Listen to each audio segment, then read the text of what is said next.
Allez Jean-Louis, dernier match de la saison face à Saint-Étienne. Ça y est, on ne parle plus de l'objectif de finir 17e. Question toute simple, voilà, comment tu abordes ce match? Quel va être l'objectif de cette dernière rencontre à Diochon? Ben, l'objectif, forcément, c'est de finir le mieux possible, de tenir notre rôle d'arbitre quand même dans cette fin de championnat, de faire le meilleur match possible, de montrer le meilleur visage possible, bien finir devant nos supporters. Ça me paraît c'est une question aussi d'amour-propre.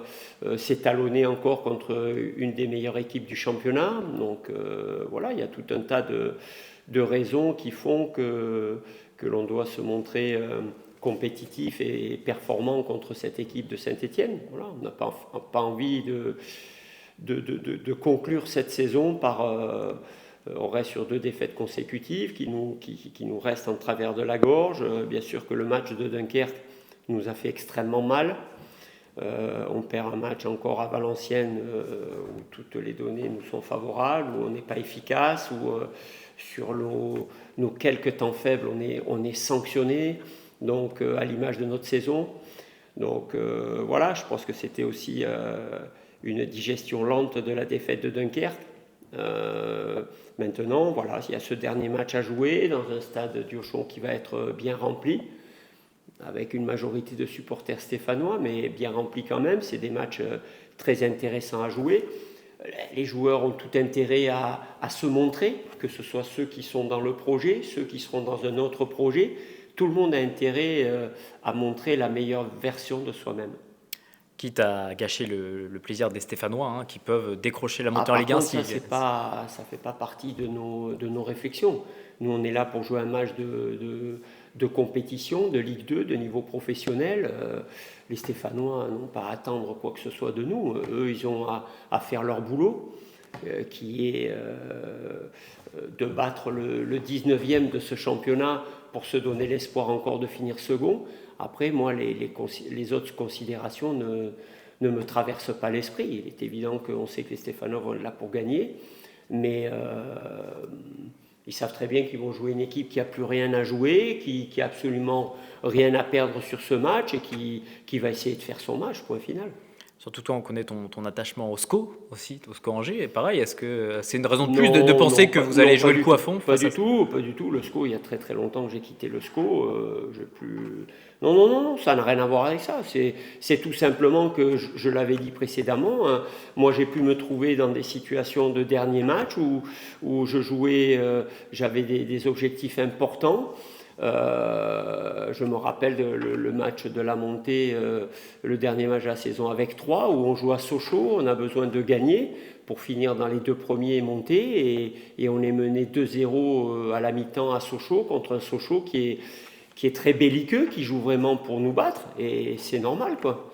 Et j'ai plein d'autres exemples comme ça, avec Châteauroux, quand j'ai joué le maintien, des équipes qui jouent absolument rien, qui sont venues nous battre chez nous. C'est le foot pro, c'est comme ça, mais bon, je ne pense pas que mon copain Olivier Dalloglio pense autrement. Ils savent très bien que c'est à eux à faire le job. C'est pas, il y a rien de nouveau ou d'étonnant là-dedans. Non, non, mais moi j'ai pas plus d'intérêt que ce soit le SCO par rapport à Saint-Étienne, non, absolument pas.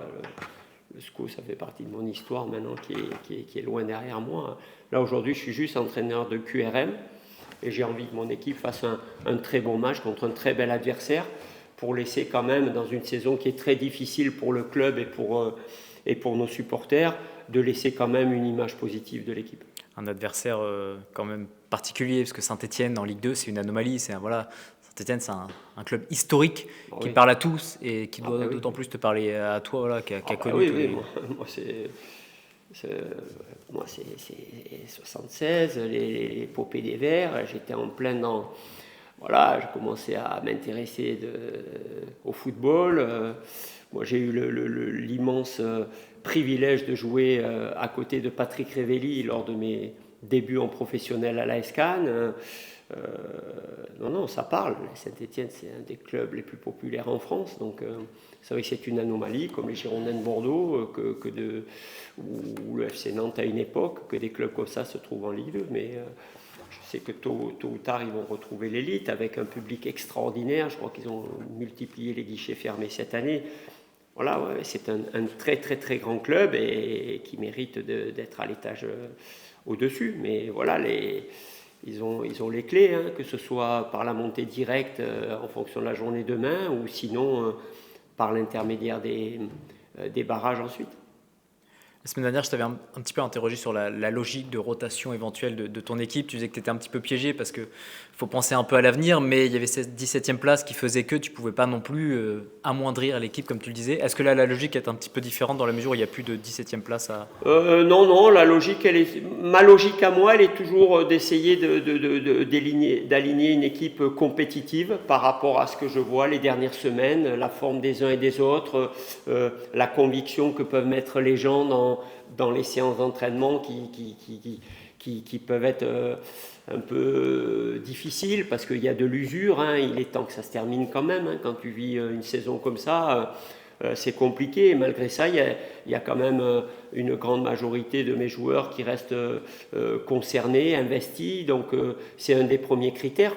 Et puis le critère principal, c'est d'aligner une équipe aussi compétitive en fonction de ce que va proposer l'adversaire. Voilà, on va essayer de mettre une équipe qui nous semble capable de rivaliser et de gêner un peu cette équipe stéphanoise. Voilà, c'est les critères principaux, c'est la compétitivité, quoi. Ça dit quoi d'ailleurs au niveau de ton effectif? Est-ce que tu auras des absents à déplorer? Mon effectif, ouais, il y a Alpha Sissoko qui a essayé de reprendre l'entraînement cette semaine et ça n'allait pas. Donc il sera forfait. Johan Roche est également forfait par rapport à une entorse acromioclaviculaire. Donc voilà, à peu près. Donc à l'instant où je te parle, avant le dernier entraînement, on en est là. Après, pour le reste, je peux compter à peu près sur... en tout cas, sur le point de vue médical, je peux compter sur la totalité du reste de l'effectif. Match que tu suivras, toi, depuis les tribunes, puisque suspendu. Bon, est-ce que c'est pas un petit peu... Évidemment, ça fait pas 10 ans que tu es là, donc j'imagine que l'émotion ne sera pas à son paroxysme, mais est-ce que tu as un petit peu de regret de disputer ce dernier match à Diochon? Oui, un petit peu, ouais, ça me frustre un peu quand même, parce qu'on ne sait jamais, hein. C'est peut-être le dernier match de ma carrière d'entraîneur, je vais peut-être le vivre dans la tribune. Donc on ne sait pas de ce que nous dira l'avenir. Mais bon, c'est aussi, c'est aussi la conséquence aussi de l'utilisation des cartons jaunes de la part des arbitres envers les entraîneurs. Je trouve que c'est un peu trop facile, c'est un peu trop simple. Donc voilà, ça me frustre parce que j'aurais aimé, comme je te dis, être pour la dernière fois auprès de mes joueurs, au plus près. Voilà. Ça ne sera pas le cas, ça sera Manu qui va me relayer avec Alain Watelet. Les joueurs seront de très bonnes mains. Moi, je serai à côté de mon petit assistant vidéo Clément Marie. Voilà, je vais vivre le match d'une autre façon. Mais ouais, c'est un petit peu regrettable quand même. Les arbitres, justement, pareil, sujet que tu préfères ne pas aborder. Je préfère éviter. Parce qu'on sent que ça te démange quand même, ce sujet-là, depuis... Ouais, ça me démange. Ouais. J'ai encore vu le match aller, là. Parce que je me suis intéressé au match aller. Quand je vois le pénalty qui a été sifflé contre QRM sur le deuxième pénalty, sortie ballon en profondeur, sortie de Benji Leroy qui a la lutte avec le joueur qui dégage du point. Et après, les deux joueurs se percutent, pénalty. Wow. Le QRM, donc, sur la saison, c'est un pénalty obtenu. Et sur les 1 an et demi avant, en Europe, c'est 1,5 de moyenne. Je veux dire, la règle du pénalty, elle n'existe pas pour nous. Et ça doit faire 2 pénaltys en 2 saisons, je crois, quasiment. Ou presque 3. Ou presque 3. Presque 3. Donc voilà, donc ça doit être de notre faute. On ne doit pas rentrer dans les 16 mètres. On est une équipe qui ne rentre pas beaucoup dans les 16 mètres. Non, c'est un sujet que je ne veux pas aborder. Mais ça fait partie des sujets qui sont usants quand même. Tu disais, ce sera peut-être mon dernier match, le dernier match de ma carrière. Qu'est-ce que tu souhaites pour ton avenir, justement? Est-ce que tu as une réflexion? Comment Bah tu vois les non, choses? bon, tu m'avais posé la question la semaine dernière, donc on va pas, il n'y a pas de suspense, hein, en accord avec ma direction, avec le président Mallet, avec Arnaud Saint-André, je vais quitter QRM, ce sera mon dernier match. Je ne serai pas l'entraîneur de QRM la saison prochaine. C'est la fin de ma collaboration, c'est la fin de ma mission avec QRM. L'objectif maintien n'a pas été atteint, forcément. Donc, je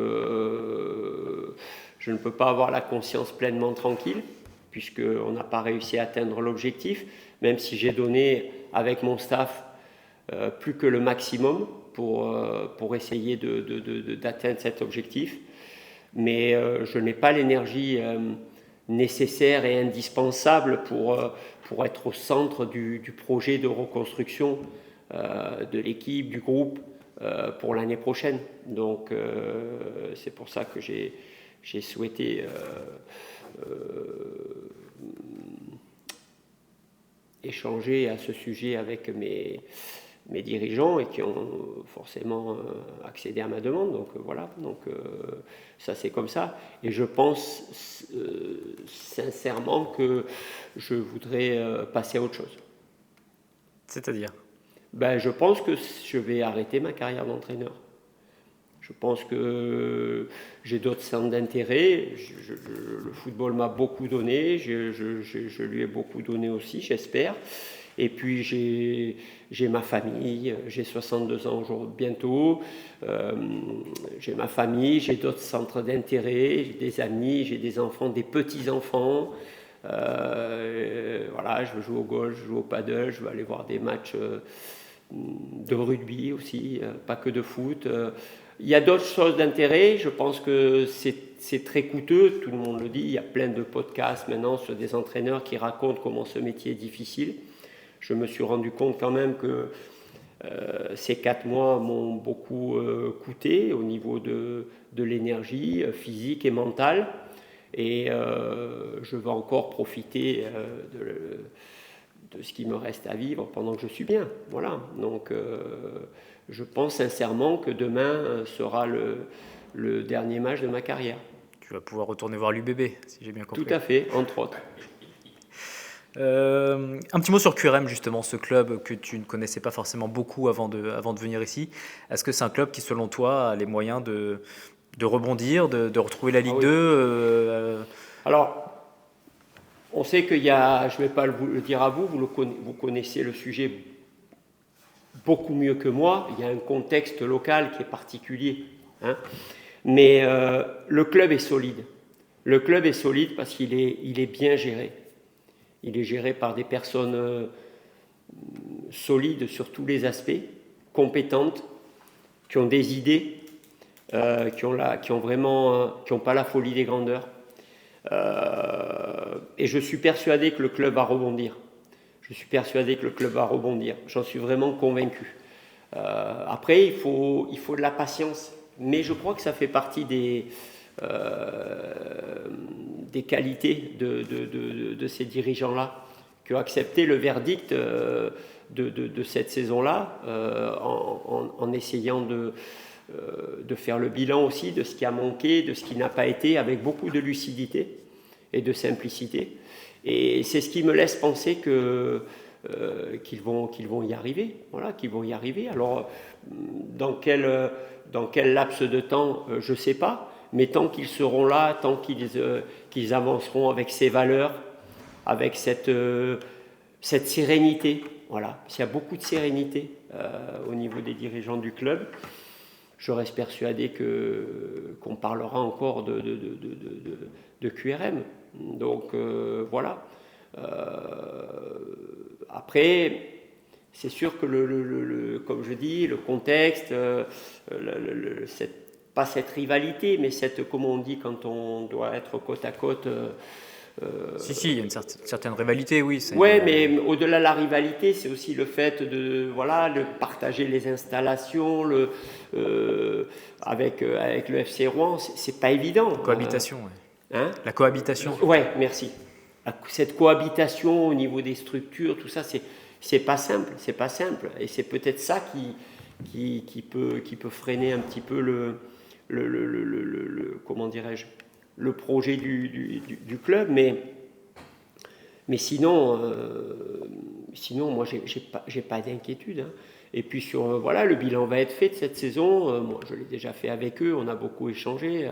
Il nous a vraiment pas manqué grand-chose, et ils sauront tirer les enseignements. Je pense il y a des choses qui nous ont fait défaut. Bon, je sais que j'ai désigné Alex Bonnet. C'était important pour moi qu'il vienne à la dernière conférence de presse. Je pense qu'un garçon comme Alex, sa blessure est une catastrophe pour le groupe cette année. Au-delà du temps de jeu qu'il aurait pu avoir, etc., à son âge, mais sa présence samedi après samedi au sein du groupe, au sein de cette équipe, aurait amené de la rigueur, de l'exigence, la connaissance du haut niveau. Et je pense que sa blessure au ligament croisé du genou a été une catastrophe pour le groupe. Donc, parce qu'on a beaucoup manqué à un moment donné de maturité et de leadership dans ce groupe. Un des constats les plus flagrants, c'est que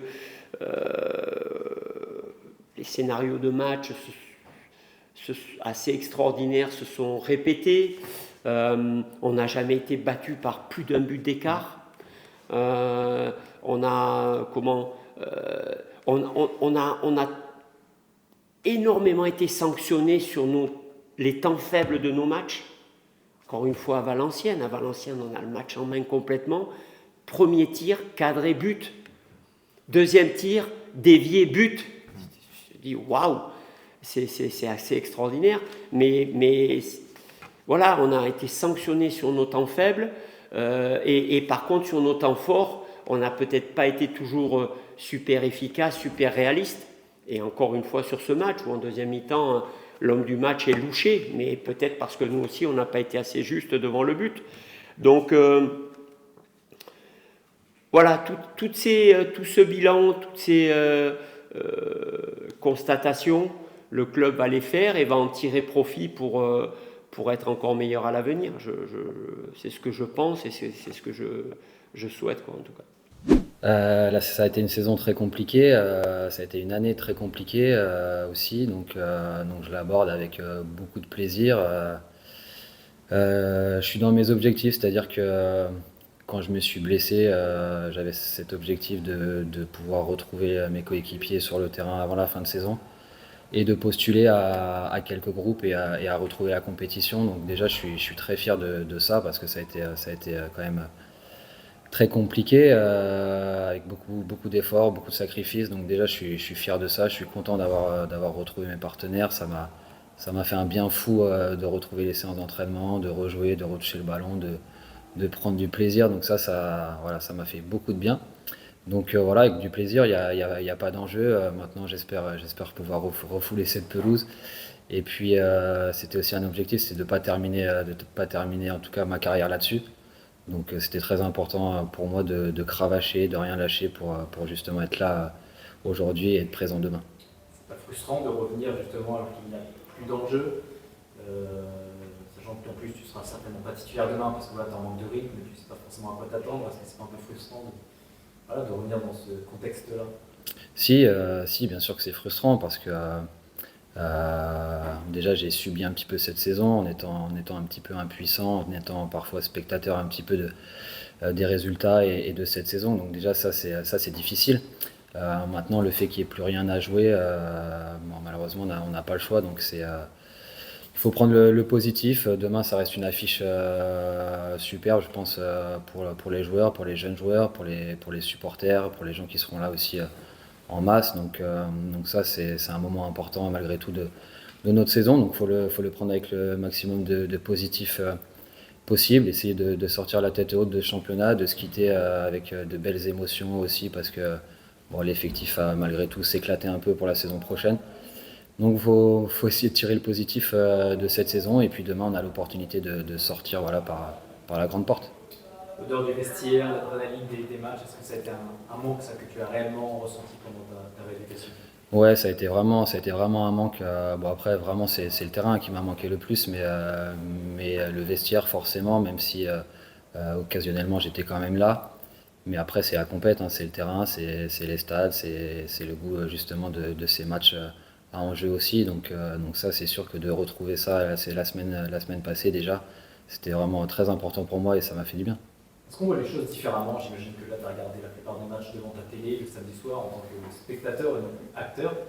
Est-ce qu'on voit les choses différemment? Est-ce que, je ne sais pas, ça permet de prendre du recul ou peut-être d'avoir une vision du football pro différente? Je ne sais pas, comment tu as vécu tout ça, toi? Je l'ai vécu déjà plus difficilement, je trouve, de l'extérieur. Je pense que, enfin, on est peut-être un peu plus intransigeant avec ses partenaires au final quand on n'est pas avec eux. Donc voilà, faut trouver le juste milieu, mais je préfère être avec eux parce que quand on ressent vraiment l'enjeu, quand on ressent vraiment le match, quand on ressent le pouls de l'équipe, le pouls d'un scénario de match, c'est totalement différent que quand on est derrière sa télé. Donc ça, c'est vraiment ce qui m'a manqué et de pas pouvoir finalement aider un peu plus mes partenaires dans cette saison qui a été particulièrement difficile et où je pense qu'il nous a pas forcément manqué énormément de choses sur certains moments pour prétendre à mieux. Tu es en fin de contrat à QRM, mais en même temps, vu comment tu as cravaché pour revenir, on imagine que voilà, l'idée de raccrocher les crampons, c'est pas pour tout de suite, si on est logique par rapport à ce que tu as donné. Voilà, c'est dans la logique. Psychologiquement, je pouvais pas rester sur cette rupture du ligament croisé. En plus au Havre et tout, avec tout ce que ça comporte pour moi. Donc c'était important de ne pas lâcher, de cravacher justement pour revenir, pour montrer que j'avais récupéré, même si bien sûr je suis pas à 100% de mes moyens et de mes capacités, mais en tout cas j'ai repris, j'ai un rythme qui forcément, même si c'est la fin de saison, va s'améliorer. Donc moi je le vois comme si j'étais un peu en prépa avancée d'une saison. Donc voilà, je vais avancer tranquillement, je vais bien travailler pendant les vacances. Et bien sûr que l'idée de raccrocher les crampons est pas dans ma tête pour le moment. Il reste quelques passes D à délivrer encore avant de raccrocher. Donc voilà, je pense que je peux encore aider, je peux rendre des services et malgré le fait que j'ai été blessé longuement, je suis pas résigné et j'ai encore une envie énorme de croquer à pleines dents dans ce métier, de prendre un max de plaisir et là-dessus, je suis pas rassasié. Est-ce que tu as des souhaits par rapport à ton avenir? Est-ce que tu te dis, moi, je veux rester en Ligue 2 parce que c'est la division que je connais mieux? Ou est-ce que tu es conscient, compte tenu de ta blessure, que ça puisse refroidir peut-être certains clubs, tu serais prêt à voilà, aller en national, par exemple, histoire de continuer à jouer? Bien sûr que je suis prêt à tout, hein. Je suis assez lucide sur ma situation, je suis assez lucide sur mon âge, sur le fait que voilà, je sors d'une grosse blessure aussi, donc c'est des choses qui sont importantes. Mais non, moi, je suis guidé par la passion du jeu, par la passion du foot, par le fait que j'ai pas envie de terminer ma carrière sur une saison aussi difficile que ça, où finalement j'en ai chié beaucoup. Et donc voilà, j'ai fait énormément d'efforts et ça peut pas se terminer comme ça. Donc voilà, je suis positif, j'ai envie de continuer. Et puis bien sûr que je serai dans ma situation, je serai à l'écoute de toutes les possibilités.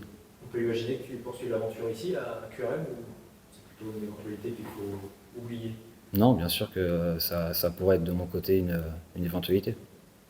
Parce que voilà, tu te sens bien ici, parce que tu n'es pas loin de chez toi, entre guillemets, c'est ça qui pourrait poser Oui, problème. c'est sûr qu'il y a plein de critères qui rentrent en ligne de compte. Et puis parce que je pense que j'ai pas encore donné ce que je devais donner à ce club. Notamment, voilà, cette saison, ça a été difficile. Et je pense que le club mérite mieux. Et puis, voilà, ça peut être une possibilité, comme d'autres projets peuvent être aussi envisageables. Mais celui-là serait peut-être certainement le meilleur pour moi. Mais pour l'instant, il n'y a aucune discussion de ce côté-là avec le club, donc on verra ce que les semaines nous réservent. En tout cas, toi, tu n'es pas fermé à prolonger ici. Voilà, Non. c'est ça, comment tu as occupé ton absence, hormis évidemment la longue rééducation, les moments que tu as passés notamment à Clairefontaine, je crois. Comment tu as occupé ton temps libre quelque part, sachant que tu ne pouvais pas faire beaucoup de sport, en tout cas au début même pas du tout, comment tu as comblé ce vide? Honnêtement, j'ai vraiment pas eu de temps libre en fait, quasiment, parce que, hormis c'est vrai les toutes premières semaines où j'étais un peu bloqué, mais sinon mon quotidien c'était les soins ou le renfo le matin, les soins ou le renfo l'après-midi, toute la semaine. Donc ça a été beaucoup de travail. Donc finalement, non, après, avec le quotidien familial, avec les enfants et tout, il y avait vraiment très peu de place pour autre chose. Ça doit te faire drôle de pouvoir profiter vraiment de ta famille justement pendant une saison, donc l'unité, enfin, ça fait peut-être partie du point positif de cette situation-là, c'est peut-être que tu as pu profiter un peu plus des tiens. Oui, c'est sûr que Ces 15 dernières saisons, c'est voilà. sûr que ça, voilà, dans mon malheur, il y avait ce côté positif où je pouvais profiter davantage le week-end de ma femme et de mes enfants. Donc ça, c'est forcément le côté positif. Mais les semaines ont été très chargées, très dures et ça a été une période difficile. Ouais.